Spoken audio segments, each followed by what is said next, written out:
kepemimpinan Presiden Prabowo Subianto makin disorot, bahkan dianggap hanya ingin menjadi presiden daripada menjadi pemimpin. Pak Prabowo ini kan dia nyalon presiden udah berapa kali? Betul. 20 tahun dia memperjuangkan untuk jadi presiden. Betul. Sayangnya tujuan dia hanya sekedar jadi presiden. Jadi tujuan dia hanya sekedar jadi presiden. Begitu udah jadi presiden, ya dia itu sebenarnya tidak memimpin dengan baik. Hal ini dapat dilihat dari gelagatnya yang tidak tegas dan terkesan tersandra oleh Presiden Jokowi. Hingga disebut Prabowo baik sebagai manusia, tapi sebagai presiden dan pemimpin, dia tidak baik dan lemah. Benarkah? Selengkapnya silakan tonton sampai selesai agar tidak gagal paham. Jangan lupa untuk subscribe dan bunyikan lonceng notifikasinya agar selalu update dengan video terbaru.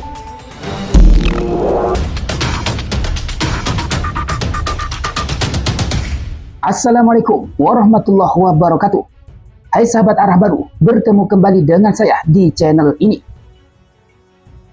Presiden Prabowo Subianto dianggap baik sebagai manusia, tapi sebagai presiden atau pemimpin dianggap lemah. Narasi ini cukup menarik jika melihat kepemimpinan Prabowo Subianto sejak resmi dilantik pada 20 November tahun 2024 lalu. Ya, kepemimpinan yang berusia sekitar 7 bulanan. Sorotan publik terhadap Presiden Prabowo Subianto memang belum bisa dianggap independen dan merdeka sebagai pemimpin. Ia terkesan dibayangi dan diatur oleh mantan Presiden Jokowi dan CS-nya. Hal ini diungkapkan oleh mantan Komandan Jenderal Komando Pasukan Khusus atau Danjen Kopassus, Mayor Jenderal TNI Purnawirawan Soeharto. Menurutnya, kepemimpinan Prabowo tersandra Jokowi dan orang-orang dekatnya. Salah satunya Luhut Binsar Panjaitan. Maka kenapa kemudian Presiden Prabowo Subianto tidak berani gahar dan tegas? Karena Luhut Binsar Panjaitan mengetahui kartu tarafnya. Lantas Legend Soeharto menyebut Prabowo baik sebagai manusia, tapi sebagai presiden dia lemah. Kalau kita mau flashback ke belakang, sejak awal kabinet Prabowo Gibran telah menuai sorotan tajam. Bukan masalah jumlahnya yang gemuk, menteri dan wakil menteri sebanyak 109 orang. Tapi karena separuh dari menteri pemerintahan sebelumnya, era Joko Widodo, ikut bergabung di dalamnya. Bayangkan dari 34 menteri era Jokowi, sebanyak 17 orang ikut bergabung masuk dalam gerbong pemerintahan Prabowo Gibran. Ya, sekitar 50% dari 100% menteri era Jokowi. Maka dari sini, sebenarnya publik telah menangkap aroma Presiden Prabowo diduga kuat tersandra oleh kepentingan presiden sebelumnya. Belum lagi bicara soal proses Pilpres 2024, di mana putra sulung Jokowi, Gibran Rakabuming Raka, lolos menjadi cawapres, dan proses pemungutan suara yang menuai pro kontra. Ini semua sudah dibaca oleh publik sebagai rangkaian rantai yang membelenggu Presiden Prabowo Subianto. Maka kemudian tidak heran jika Prabowo mengaku Jokowi sebagai guru politiknya, meneriakkan kata hidup Jokowi. Sejumlah menteri sowan ke Jokowi, hingga terbaru pencopotan Legend TNI Kunto Arif Wibowo oleh Panglima TNI dari Pangkogap Wilhan I yang diduga karena sikap politik Tri Sutrisno bersama Forum Purnawirawan yang mendukung usulan ganti wakil presiden Gibran. Walaupun akhirnya mutasi itu dinyatakan batal. Tentu kendali ini berpengaruh terhadap kebijakan dan realisasi kebijakan pemerintah. Menurut catatan mantan Menteri Koordinator Bidang Politik, Hukum dan Keamanan atau Menko Polhukam, Profesor Mahfud MD, soal kinerja penegakan hukum di masa pemerintahan Presiden Prabowo Subianto. Ia menilai ada sejumlah kemajuan yang layak diapresiasi. Meskipun masih terdapat tantangan serius saat menghadapi kekuatan elit politik dan ekonomi. Salah satu contoh yang disorot oleh Mahfud MD adalah kinerja Kejaksaan Agung atau Kejagung.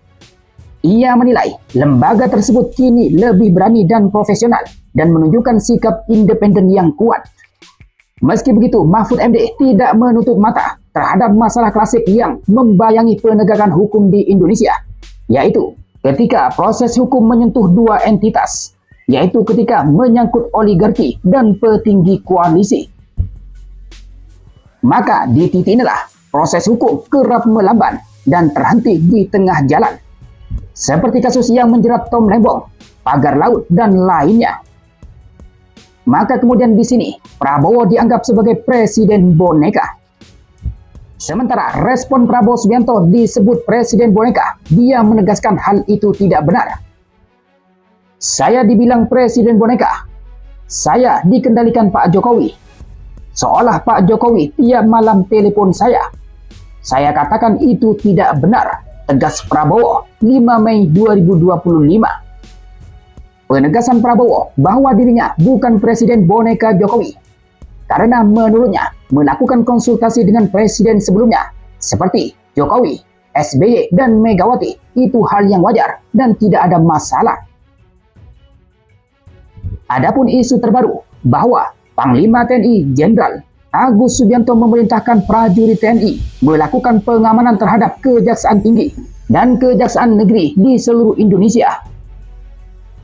Informasi terkait penguatan pengamanan kejaksaan ini tertuang dalam telegram Panglima TNI nomor TR-442-2025 tertanggal 5 Mei 2025. Dalam telegram tersebut, Panglima TNI memerintahkan pengerahan personel dan alat perlengkapan dalam rangka dukungan pengamanan terhadap Kejati dan Kejari di seluruh Indonesia.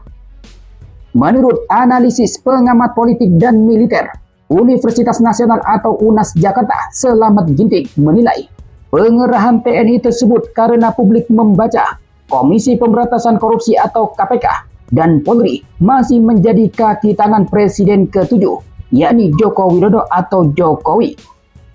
Sehingga Presiden Prabowo Subianto lebih mengandalkan Kejaksaan Agung dalam penegakan hukum, sehingga kemudian dibutuhkan pengamanan dari TNI.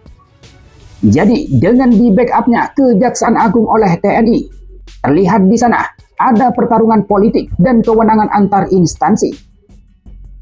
Selain itu, Ginting juga melihat adanya pertarungan kewenangan dalam pemberantasan tindak pidana korupsi, di mana publik telah melihat bahwa KPK menjadi kontroversi ketika seleksi pimpinannya dilakukan di masa pemerintahan Jokowi. Padahal seharusnya menjadi kewenangan Presiden Prabowo Subianto. Sehingga menurutnya wajar jika publik menilai bahwa Presiden Prabowo Subianto lebih mengandalkan Kejaksaan Agung untuk tindak pidana korupsi.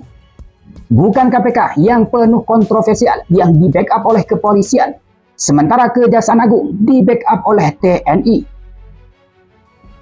Lantas, bagaimana menurut pendapat sahabat Arah Baru dengan kabar ini? Silakan sampaikan pendapat Anda di kolom komentar di bawah. Dari saya terima kasih. Wassalamualaikum warahmatullahi wabarakatuh.